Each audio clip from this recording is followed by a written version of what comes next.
નમો વરિયંતાણં નમો સિદ્ધાણં નમો વાયર્યાણં નમો વજ્રાયાણં નમો લોહે સૌવસાવણં એસો પંચનમુકારો સૌવપાવપણાસણો મંગલાણં ચ સૌપેશી પરમં વૈ મંગલમ મંગલમ ભગવાન વીરો મંગલમ ગૌતમ પ્રભુ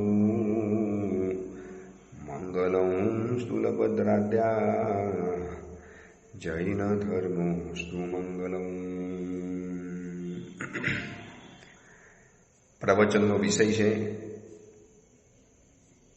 પુરુષાદાણીય કલિકાલ કલ્પતરુ પ્રગટ પ્રભાવી સમાધિના પરમ સાધક શ્રી શંખેશ્વર પાસનાથ પરમાત્માની અદ્ભુત ઇતિહાસ કથા અતીતથી લગાવી આજ સુધી વડિયાર દેશની અંદરમાં બિરાજતું શંખેશ્વર મહાતીર્થ.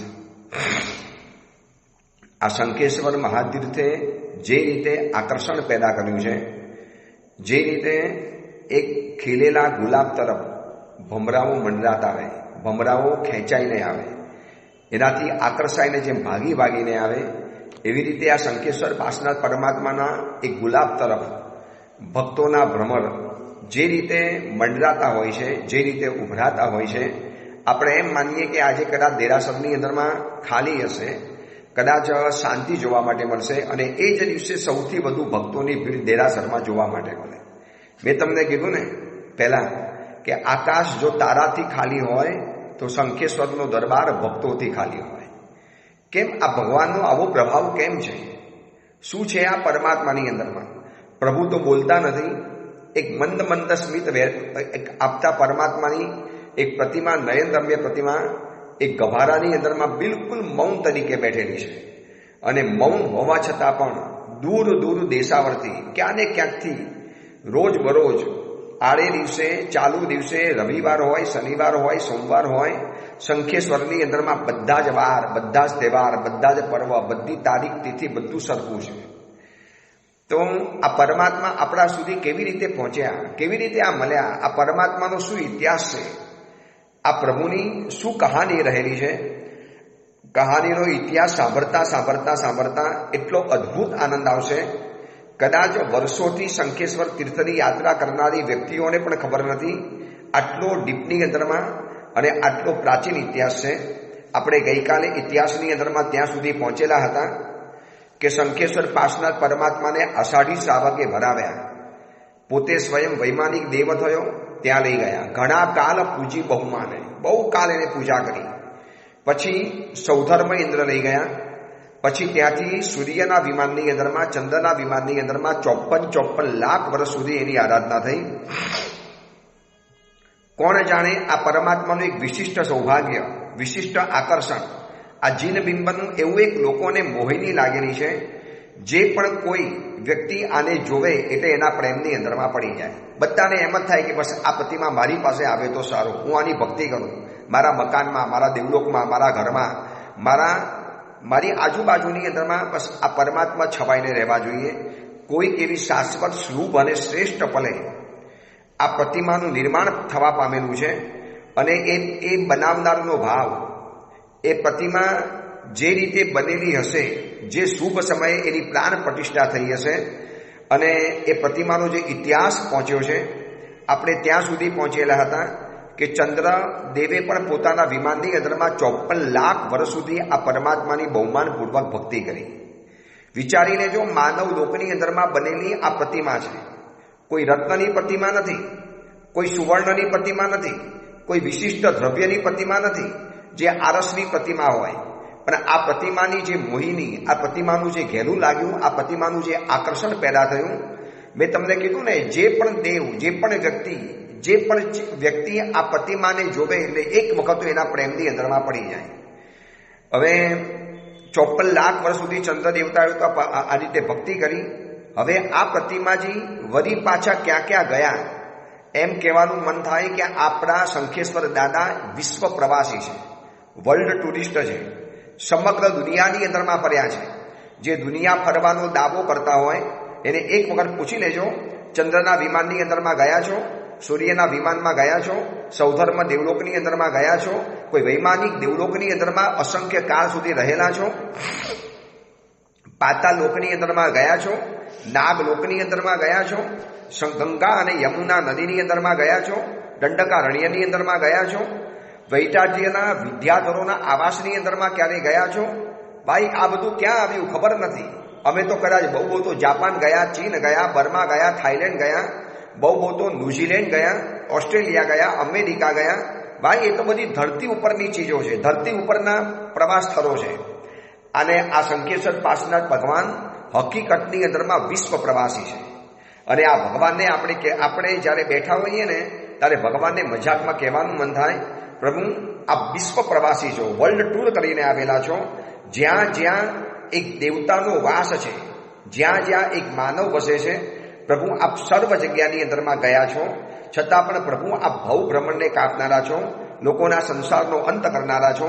હવે આ પ્રતિમાજી ક્યાં ક્યાં પૂજાયા એનો ઇતિહાસ એમ કહે છે કે ચંદ્ર વિમાનની અંદરમાં ગયા પછી પરમ આનંદને આપનારી આ પ્રતિમાજી સૌધર્મ નામના પહેલા દેવલોકની અંદરમાં પણ ગઈ, પછી ઈશાન દેવલોકની અંદરમાં ગઈ, બીજા સૌધર્મ પહેલો દેવલોક, ઈશાન બીજો દેવલોક, પ્રાણત નામના 10મા દેવલોકની અંદરમાં ગઈ, અચ્યુત નામના 12મા દેવલોકની અંદરમાં ગઈ, લવણ ઉદતી સમુદ્રની અંદરમાં ગઈ, ભવનપતિઓના ભવનોની અંદરમાં ગઈ, વેંતરોના નગરોની અંદરમાં ગઈ, ગંગા નદી અને યમુના નદીની અંદરમાં પણ આ પ્રતિમા જઈને આવેલી છે. એ દેવીઓએ પોતાના આવાસની અંદરમાં પ્રતિમા રાખેલી હતી. વરુણદેવ પણ લઈ ગયા, નાગરાજ પણ લઈ ગયા, ધર્મેન્દ્ર પણ લઈ ગયા, વિદ્યાધરો પણ લઈ ગયા. ક્યાં ક્યાં આ પ્રતિમા નથી પહોંચી એ સવાલ છે. કેવી આ પ્રતિમાની ઉત્તમતા, શું આ પ્રતિમાનું દ્રવ્ય હશે? આજે આપણે શંખેશ્વર ભગવાનના જ્યારે દર્શન કરીએ અને ભક્તો જ્યારે પરમાત્માનો સ્પર્શ કરતા હોય, આ કથા સાંભળ્યા પછી શું તમારા હૃદયની અંદરમાં રોમાંચ પેદા થશે? પ્રભુ આપ ક્યાં જઈને આવેલા છો? પ્રભુ હું તો કદાચ દેવલોકની અંદરમાં જવાનું નથી, પણ આપ જઈને આવ્યા છો. પ્રભુ આપનો સ્પર્શ કરીને હું પાવન બનું છું, ધન્ય બનું છું. કેટલા અસંખ્ય દેવી દેવતાઓ, અસંખ્ય નર નારીઓ, લાખો કરોડો અને અબજો લોકોએ પૂજેલી આ પ્રતિમા રહેલી છે. એટલા જ માટે આ પ્રતિમાનો પ્રભાવ આજે વિશિષ્ટ રહેલો છે. અબજોના અબજો માનવોએ, દેવતાઓએ, ઇન્દ્રોએ, નાગેન્દ્રોએ, વ્યંતરોએ, ધર્ણેન્દ્રએ, વિદ્યાધરોએ જે પ્રતિમાની પૂજા કરી હોય, વિચારી લો કેવા વિશિષ્ટ પુણ્યશાળી, મહામહિમાશાળી, મહાપ્રતિભાશાળી અને કેવા અમૂલ્ય વ્યક્તિઓએ આ પરમાત્માની પૂજા કરી છે. અને એ પરમાત્માનો શું પ્રભાવ હોય એ તો આજે દેખાય છે ને. ચાલુ દિવસોની અંદરમાં શંખેશ્વરની અંદરમાં જાઓ, જય શંખેશ્વર, જય શંખેશ્વર, શંખેશ્વર પાસનાથ ભગવાન કી જય. દરબાર ગુંજતો જ હોય, દરબાર ચાલુ જ હોય. દેરાસરની બરોબર બાજુની અંદરમાં ઉપાસ રહી છે. બારીમાંથી દેરાસર દેખાય, ભક્તો આવતા જતા દેખાય. સવારના 5 વાગ્યાથી ભક્તો દોડતા દેખાય છે અને રીસરના સાંજે 6 વાગ્યા સુધી ભક્તો દોડે છે. પૂજારીને કાકલુદી કરે. ભાઈ એક વખત ભગવાનનો સ્પર્શ કરાવીને, બસ એક વખત. કોણ જાણે આ ભગવાનનો સ્પર્શ કર્યા વગર માણસને એક જીવનમાં અધુરાશ લાગતી હોય છે, અધૂરપ લાગતી હોય છે. કેમ આવું થાય છે? કારણ કે આ બધી જ જગ્યાની અંદરમાં ફરીને આ પરમાત્મા એક વિશિષ્ટ તેજને ધારણ કરેલું છે. એક વિશિષ્ટ પ્રભાવ પ્રભુની પ્રતિમાની અંદરમાં ક્રિએટ થયેલો છે. એક વિશિષ્ટ પ્રભાવનો જથ્થો, એના પરમાણુઓ આ પ્રતિમાની અંદરમાં સ્થિર બની ગયેલા છે. તમે વિચારી લો ને, ઇન્દ્ર મહારાજા, દેવીઓ, દેવતાઓ, અબજોને અબજોના માનવોએ જ્યારે ભગવાનની પૂજા કરી હોય, એનો પ્રભાવ કેવો અદ્ભુત થઈ ચૂકેલો હોય. હવે સમય આવ્યો છે 24 તીર્થંકરમાંથી સૌથી પ્રથમ તીર્થંકર ઋષભદેવ પરમાત્માનો સમય આવ્યો. કારણ કે આ પ્રતિમા તો ગત 24 એટલે આદિનાથ પરમાત્મા થયા એની પહેલીની ગત 24ના 9મા તીર્થંકરના સમયમાંથી સર્જન પામેલી છે. હવે આપણી પાસે જે આ પ્રતિમા પહોંચી છે ને, એમાં સૌથી પહેલા આવે છે આદિનાથ પરમાત્મા. એમાં આદિનાથ ભગુએ દીક્ષા લીધી. દીક્ષા લેતા પહેલા પરમાત્માએ પોતાના 100 પુત્રોને, પૌત્રોને બધાને આખા ભારત ક્ષેત્રના રાજ્યના વિભાગ સોંપી દીધા. બધાને રાજ્યના વિભાગ પાડીને તે પ્રમાણે, યોગ્યતા પ્રમાણે બધા ભાગ આપી દીધા. એમાં નમી વિનમી રહી ગયા અને પ્રભુની દીક્ષા થઈ ગઈ. પ્રભુની દીક્ષા પછી નમી વિનમી આવ્યા અને એમને ખબર પડી કે પ્રભુએ તો બધાને રાજ્ય સોંપ્યું છે, અમારું રાજ્ય રહી ગયું. એટલે કોઈએ કીધું કે જાઓ ભરત ચક્રવર્તી પાસે જઈને માગી લો, તમને મળી જશે. તો કે શેના માટે માગવાનું? ભરત ચક્રવર્તી, માલિક અમારા હોય તો આદિનાથ, માગીશું તો એમની માગીશું અને આપશે તો એ જ આપશે, ન કેમ આપી શકે? લોકો કે ન આપે. હવે વૈરાગી બની ગયા, એમને સમગ્ર રાજ્ય ભાર છોડી દીધો છે. પ્રભુ હવે સાધનાના ક્ષેત્રોની અંદરમાં ચાલી ગયા.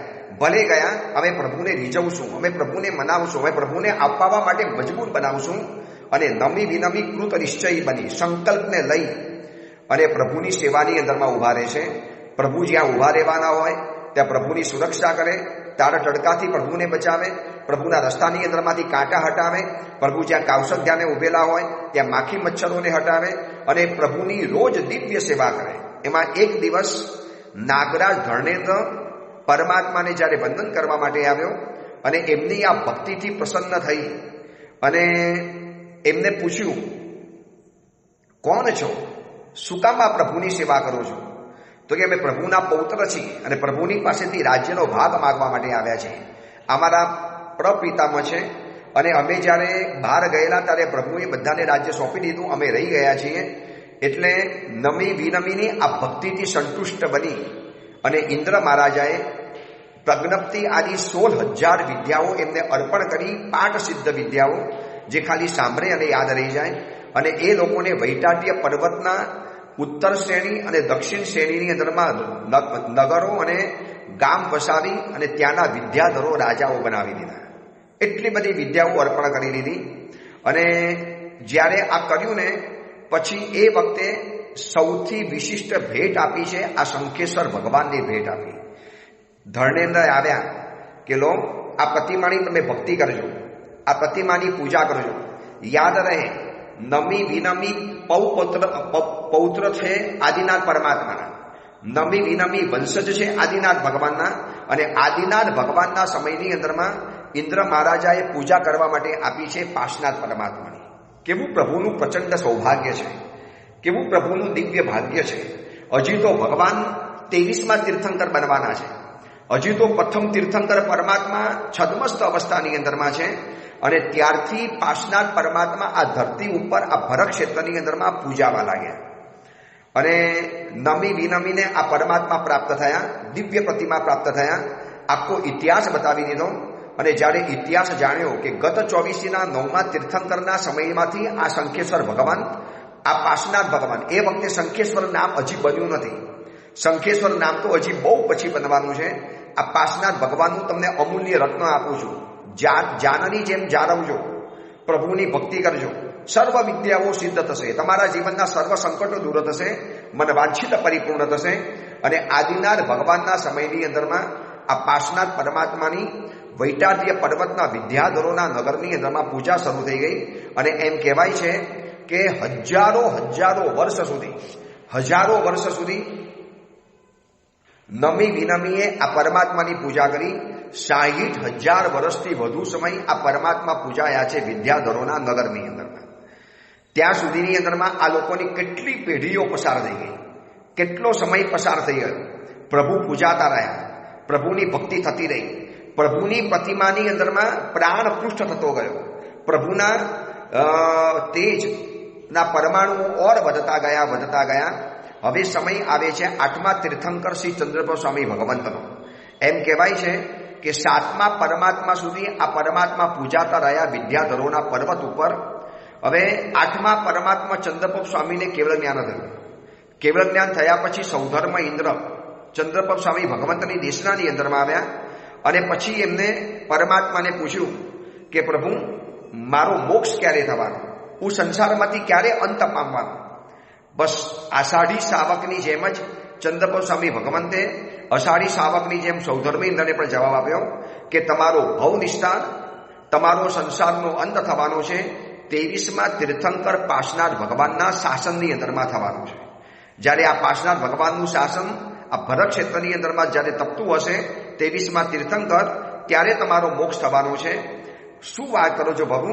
મારા ઉપકારી પાર્શ્વનાથ પરમાત્મા છે અને એમને ખબર પડી કે મારા ઉપકારી પાર્શ્વનાથ પરમાત્માની પ્રતિમા તો ગત 24થી પૂજાતી આવી છે, અમૂલ્ય રત્ન સમાન.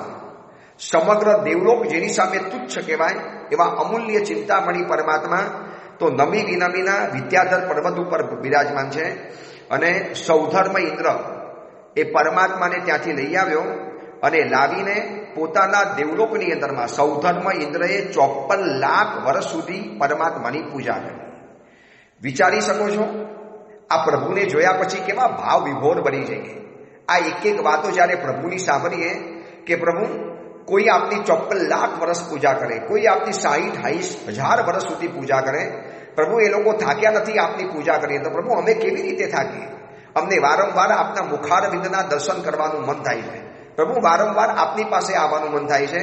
શંખેશ્વરના દેરાસરમાં જ્યારે જાપ કરવા માટે બેસીએ સવારે, બપોર અને સાંજે, ત્યારે હું જોઉં છું કે કેટલાય વ્યક્તિઓ, ભક્તો વારંવાર રિપીટ પરમાત્માની પૂજા કરવા માટે આવે. કોઈ 5 વખત, કોઈ 9 વખત, કોઈ 10 વખત આવે. સાહેબ, દિલ નથી ધરાતું. એમ થાય કે પ્રભુની પાસે ઉભા રહી જઈએ, બસ પ્રભુની સામે જોયા કરીએ, પ્રભુને અપલક નજરે નિહાળ્યા કરીએ. બસ પ્રભુ એવું મન થયા કરે છે, ત્યાંથી હટવાનું મન નથી થતું. એ ત્યાંના બેઠેલા પૂજારી અને કાર્યકર્તાઓ કે સાહેબ હટો, પાછળ મારા દર્શન કરવા દો, ત્યારે સાહેબ મને પગ ભારે કરીને ત્યાંથી હટવું પડે છે. કારણ કે આ પરમાત્મા લાખો વર્ષ સુધી પૂજાયા છે દેવલોકોની અંદરમાં. હવે સમય આવ્યો છે નાગકુમાર દેવતાઓનો. એ લોકોએ આ પ્રતિમાજી ગિરનારની 7મી કંચન બલાકા નામની ટૂંકની અંદરમાં પધરાવીને ઘણો કાળ પૂજા કરી. સૌધર્મ દેવલોકમાંથી નાગકુમાર દેવતાઓને પ્રાપ્ત થઈ અને આ પ્રતિમાનો એક સમય ખાલી નથી જતો. એક લઈ જાય, તરત જ બીજો માગવા માટે આવે, બીજો હજી પૂજા કરીને ધરાય ન ધરાય ત્યાં સુધી ત્રીજો કોઈ દેવ ઇન્દ્ર વગેરે આવી જાય અને વિનંતી કરતા જાય. ધીરે ધીરે આ પરમાત્માની ખ્યાતિ વધતી ગઈ દેવલોકોની અંદરમાં. જેમ ખબર પડતી ગઈ એમ દરેક જણા માગતા ગયા કે અમને આ પરમાત્મા આપો, અમારે આ પૂજા કરવી છે, અમારે ભક્તિ કરવી છે. અને નાગકુમાર દેવતાઓએ આજે જે ગિરનાર તીર્થ છે એની કંચન બાલાકા નામની પરમ પવિત્ર ટૂંકની અંદરમાં ઘણો સમય પૂજા કરી. અત્યારે વર્તમાન સમયના જે સૌધર્મ ઇન્દ્ર છે અત્યારે દેવલોકની અંદરમાં, એ પૂર્વ ભાવમાં કાર્તિક શેઠ હતા અને કાર્તિક શેઠના ભાવમાં આ જ શંખેશ્વર પાસનાથ પરમાત્માની પ્રતિમાની સહાયથી એમને શ્રાવકની 11 પ્રતિમાને વહન કરેલી હતી. 11 પ્રતિમા એક વિશિષ્ટ સાધના છે. એ ક્યારેક કોઈ ગુરુ ભગવાન પાસે તમારે જાણવી પડશે. બહુ અલગ પ્રતિમા રહેલી છે, પણ એની સાધના પણ આ શંખેશ્વર ભગવંતની સામે થઈ છે. શું નથી થયું આપણે આ શંખેશ્વર ભગવંતની પાસે? શું ભગવાનની પાસે નથી બન્યું? ક્યાં ભગવાન નથી ગયા? કોને આ ભગવાનની પૂજા નથી કરી? અને એવા ભગવાન આપણને પૂજવા માટે મળ્યા છે. ક્યાં હમારા અહોભાગ્ય હૈ, ક્યાં હમારા સૌભાગ્ય હૈ કે જે પ્રતિમાની દેવતાઓએ પૂજા કરી, ઇન્દ્રોએ પૂજા કરી, નાગ દેવતાના દેવોએ પૂજા કરી, એ પ્રભુની પૂજા કરવા આપણને પ્રાપ્ત થઈ છે. એ પ્રભુનો સ્પર્શ કરવા માટે આપણને મળે છે. આમ દિલ જણી ઉઠે. હવે એક નવી ઘટના આવે છે. 20મા તીર્થંકર ભગવંતસિંહ મુનીશ્વર સ્વામીનો સમય આવે. જોજો, હજી 23મા પરમાત્માજી આવવાને વાર છે. હજી તો 20મા પરમાત્મા ચાલે છે, મુનિસુવત પરમાત્મા. અને એ સમયની અંદરમાં સૌધર્મ ઇન્દ્રએ આ પ્રતિમાને પોતાના વિમાનમાં લાવીને ઘણો સમય પૂજા ચાલુ કરી. બહુ પૂજા કરી, મન મૂકીને પૂજા કરી, નૃત્ય ભક્તિ કરે, અવનવી પરમાત્માની ભક્તિ કરે. અને એમના સમયની અંદરમાં રામચંદ્રજી, સીતા, લક્ષ્મણ વગેરે થયા આપણા જૈન રામાયણ મુજબ. અને એ લોકોને વનવાસની અંદરમાં જવું પડ્યું રામચંદ્રજીને, જે ઘટના બધાને ખબર છે. અને વનવાસની અંદરમાં જ્યારે ગયા અને એ વખતે રામ, સીતા અને લક્ષ્મણજી 3 જણા ચિંતાની અંદરમાં છે કે દંડકા રણ્યની અંદરમાં રહેવાનું છે, ગુપ્ત વેશની અંદરમાં રહેવાનું છે. અને ભયંકર દંડકા રણ્ય છે. આજના સમયની અંદરમાં દંડકા રણ્ય એટલે નાસિકની આજુબાજુનો જે પ્રદેશ, એને ઇતિહાસકારો દંડકા રણ્ય કહેતા હોય છે. તો આ દંડકા રણ્યની અંદરમાં આપણે રહેવાનું છે. અહીંયા પ્રભુને આપણને કેવી રીતે મળશે? પ્રભુની પૂજા કેવી રીતે કરીશું? જોજો, શ્રાવક જંગલની અંદરમાં જાય તો પણ પરમાત્માની મૂર્તિને લઈને જાય, પ્રભુની પ્રતિમાની ભક્તિ વગેરે કરે. હવે દંડકા રણ્યની અંદરમાં રહેલા રામચંદ્રજી, લક્ષ્મણ અને સીતા, ક્યાંથી ભગવાન આપણને મળશે? અને આ ઈચ્છા પહોંચી છે સૌધર્મ દેવલોકના ઇન્દ્ર પાસે.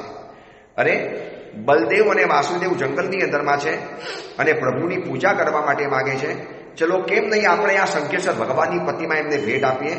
આપણે જે અત્યારે ભગવાનની પૂજા કરીએ છીએ ને, એ શંખેશ્વર ભગવાન મુનિસુવત ભગવાનના સમયની અંદરમાં દંડકા રણ્યની અંદરમાં રામચંદ્રજી, લક્ષ્મણજી અને સીતાજીએ આ પરમાત્માની બહુ વખત પૂજા કરી છે. એમ કહેવાય છે કે વર્ષોના વર્ષો સુધી આ પરમાત્માની પૂજા કરી અને જ્યારે એ લોકોનો વનવાસ પરિપૂર્ણ થયો એટલે વળી પાછા સૌધર્મ ઇન્દ્રએ પોતાના દેવતાઓને મોકલ્યા, રથ વગેરે મોકલ્યો અને વળી પાછા પરમાત્માને પોતાની બાજુની અંદરમાં પોતાની પાસે મંગાવી દીધા. શું આ પ્રતિમા ઉપર પૂજાઓ થઈ છે? કેવી વિશિષ્ટ ઉત્તમ વ્યક્તિઓએ પૂજા કરી છે.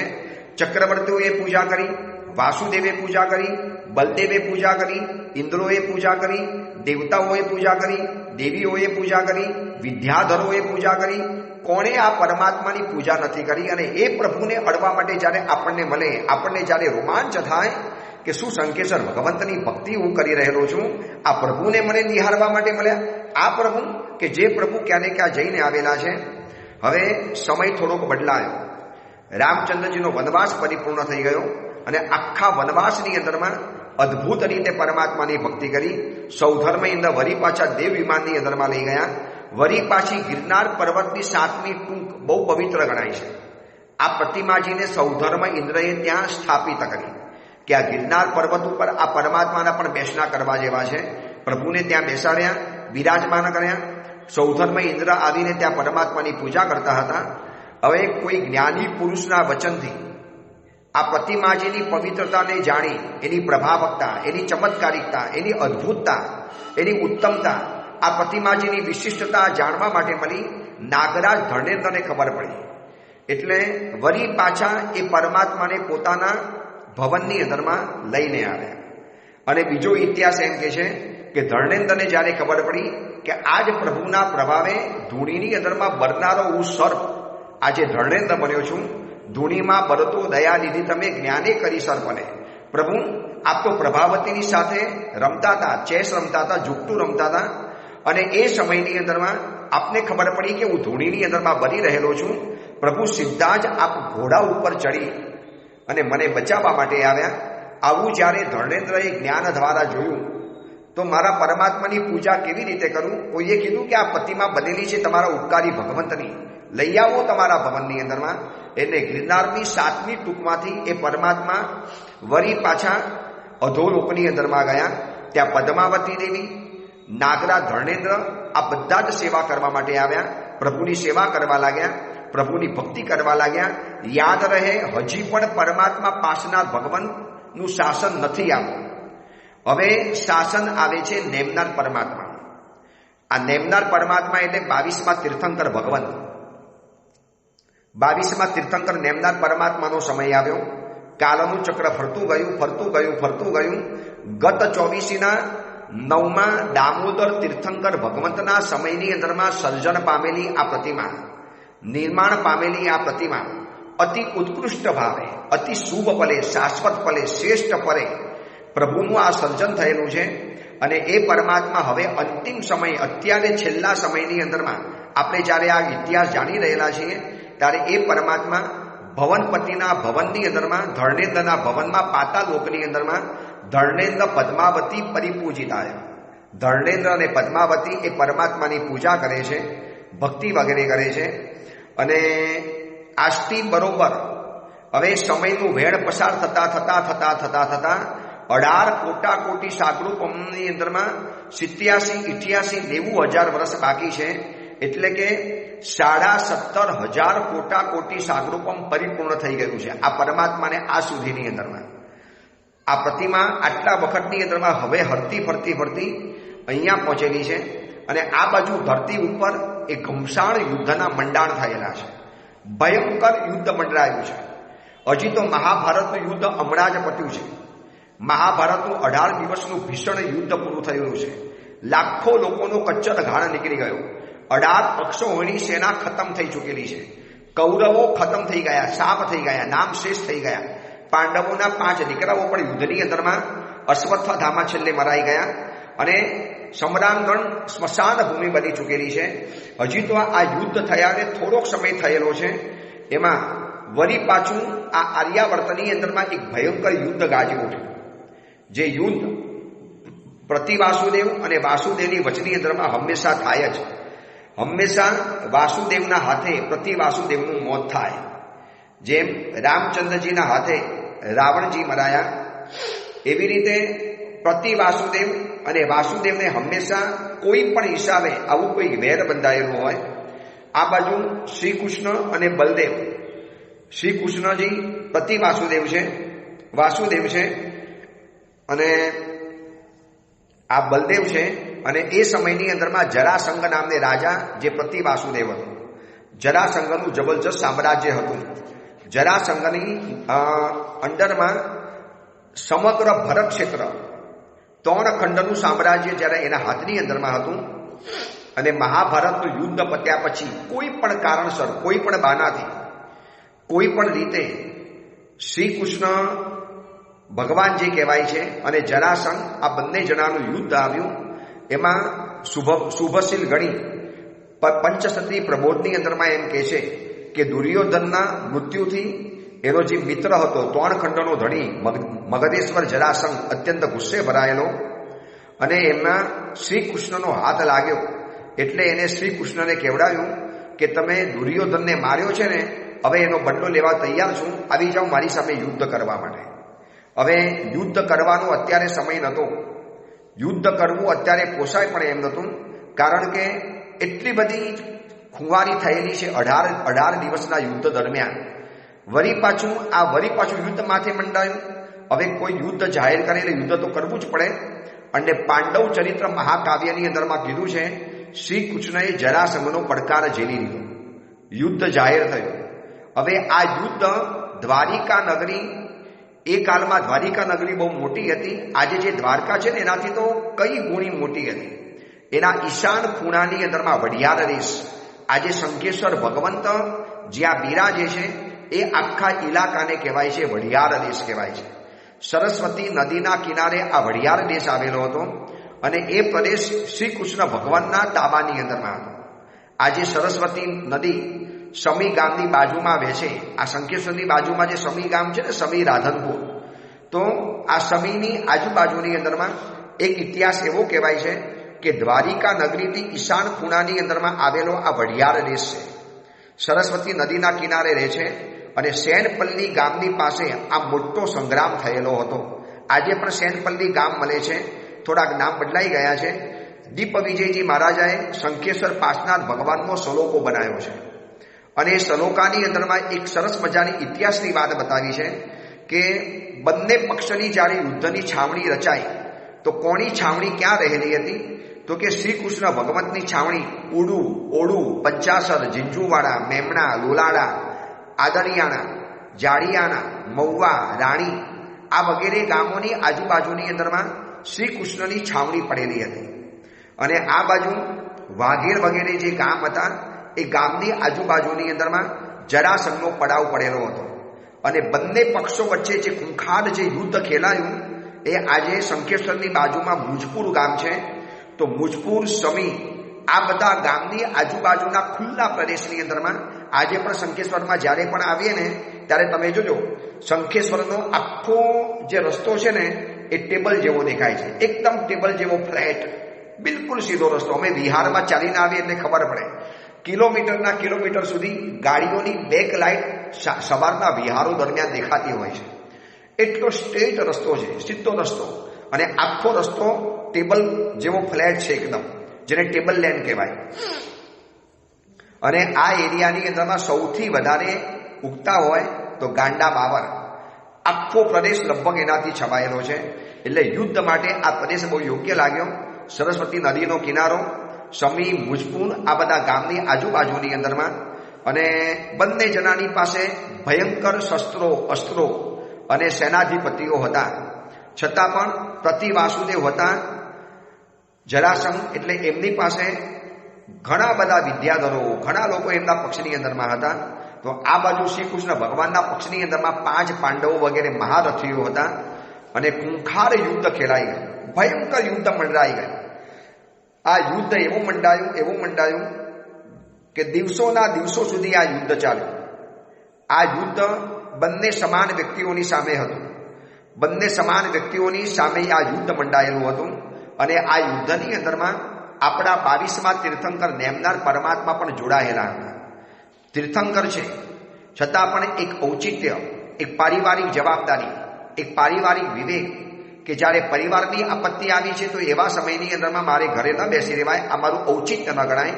અને નેમનાર ભગવંત જ્યારે સ્વયં યુદ્ધની અંદરમાં ઉતર્યા એટલે સૌધર્મ ઇન્દ્રએ તામલી નામનો પોતાનો સેનાધિપતિ અનેક પ્રકારના શસ્ત્રો અસ્ત્રોથી સજ્જ થયેલો રથની સાથે લઈ અને નીચે આવ્યો અને કીધું, પ્રભુ આપ આ ઇન્દ્રના રથની અંદરમાં બિરાજમાન થઈ જાઓ. અને ઇન્દ્રના રથની અંદરમાં બિરાજમાન થઈ ગયા નેમનાર ભગવંત. આ બાજુ કરોડો માનવો યુદ્ધની અંદરમાં જામી પડેલા છે.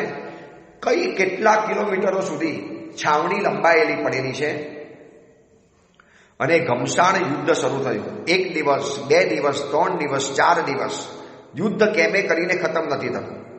આ યુદ્ધ પતવાના કોઈ એંધાણ નથી દેખાતા. જરાસંઘે તો એમ કે આ યુદ્ધ ચપટીની અંદરમાં જીતી લઈશ. શ્રી કૃષ્ણની શું તાકાત છે? અને 5 પાંડવો તો હમણાં જ થાકી પાકીને આવેલા છે, મોટું યુદ્ધ કરીને આવેલા છે, મહાભારતનું યુદ્ધ કરીને આવેલા છે, હમણાં એને ચપટીની અંદરમાં ચોરી નાખીશ. પરંતુ જરાસંઘ પોતાની તાકાત ઉપર મુસ્તાક હતો તો આ બાજુ શ્રી કૃષ્ણને પણ પોતાની સેના ઉપર વિશ્વાસ રહેલો હતો. આમ જેને વિજય હાથ વેટની અંદરમાં લાગતો હતો એ યુદ્ધ લંબાતું ચાલ્યું, ખૂબ લંબાયું, બહુ લાંબુ ચાલ્યું. એમાં 1 દિવસ આ યુદ્ધ બહુ લાંબુ ચાલ્યું એટલે જરાસંઘે વિચાર્યું કે હવે આ યુદ્ધને જો જલ્દી પૂરું કરવું હશે તો શસ્ત્ર અસ્ત્રથી ઠેકાણું નહીં પડે, મારે એક જબરજસ્ત વિદ્યાનો પ્રયોગ કરવો પડશે. અને એ સમયની અંદરમાં એકમાત્ર જરાસંઘની પાસે જરા વિદ્યા હતી. આ જરા વિદ્યાની શું તાકાત હતી? એવી તાકાત હતી કે આ જરા વિદ્યાનો પ્રયોગ જેની ઉપર કરવાની અંદરમાં આવે એ વ્યક્તિ જીવતું મરદું બની જાય. જીવંત હોય, મરે નહીં, પરંતુ એના શરીરના ગાતો ઢીલા પડી જાય, શરીરના બધા સંધિસ્થાનો છૂટા પડી જાય. એના હાથની અંદરમાં આયુધ પકડવાની તાકાત ન રહે, શસ્ત્ર પકડવાની તાકાત ન રહે. બિલકુલ ઘરડા વૃદ્ધની જેમ 100 વર્ષનો વ્યક્તિ કેવો ઢીલો ઘેંસ હોય એવો બની જાય. હવે જરાસંઘે વિચાર્યું કે હવે અત્યારે આ જ મારે પ્રયોગ કરવો પડશે, એ સિવાય બીજો કોઈ રસ્તો ચાલે એમ નથી, આ યુદ્ધ જીતાય એમ નથી. આ યુદ્ધના નિયમના વિરુદ્ધ હતું, છતાં પણ યુદ્ધ જીતવા માટે મરણિયા બનેલા જરાસંઘે આ દાવ ખેલવાનું નક્કી કર્યું. અને આ દાવ ખેલાયો એમાંથી તો આપણને એક ફાયદો થયો કે શંખેશ્વર ભગવંત મળ્યા. શું મળ્યા? કેવી રીતે ઇતિહાસ સર્જાયો? આ સુધીની અંદરમાં દેવલોકની અંદરમાં રહેનારી દેવેન્દ્રો દેવીઓ, અલગ અલગ દેવલોકના ભવનો, ઉર્ધ્વલોક, અધોલોક, તીર્છાલોક, જ્યોતિષ, વૈમાનિક, આ બધાની અંદરમાં સતત પૂજાતી રહેતી આ પ્રતિમા હવે માનવ લોક ઉપર સ્થિર થવાની હતી. આપણા માટે આ પ્રતિમા આપણા માટે ધરતી ઉપર આવવાની હતી. પણ કેવી રીતે આવી? એમાં શું નિમિત્ત બન્યું? આ યુદ્ધની અંદરમાં શું એવું નિમિત્ત બન્યું કે આ પ્રતિમા આપણા સુધી પહોંચી? કદાચ બસ હવે 2 દિવસ, કદાચ આવતીકાલે અને પરમ દિવસે 2 દિવસની અંદરમાં આપણે આ શંખેશ્વરનો ઇતિહાસ જાણી લેવો છે, શાંકો પાંગ ઇતિહાસ જાણવો છે. આ પ્રવચન લોકોને મોકલજો જે પૂનમની યાત્રા કરતા હોય, જે દર પોષ દશમીએ પ્રભુની યાત્રા કરવા માટે આવતા હોય. શંખેશ્વર ભગવંતની સામે ઉભા રહી એક 10 મિનિટ આપનો ઇતિહાસ યાદ કરજો. પ્રભુ આપનો ઇતિહાસ સાંભળ્યો, आपनो सांको पांग इतिहास जान्यो, आपनो जीरो जीरो इतिहास जान्यो। प्रभु तब पता चला कि आप तो प्रभु कहाँ कहाँ रहकर आए हो और प्रभु उस सारी ताकत लेकर आप मानव लोक में वडियार देश में प्रभु हमारे लिए पधारे हो। बस इसीलिए प्रभु आपका आकर्षण सदैव हमको लगा रहता है। चलो हवे आगर शू इतिहास बने छे अने शू घटनाओं बने छे एनी वात आपणे आवतीकाले जोईशुं। ए ज मंगल कामना मंगल भावना। जिनागना विरुद्ध कांई पण बोलायो होय तो मिच्छामी दुक्कडम।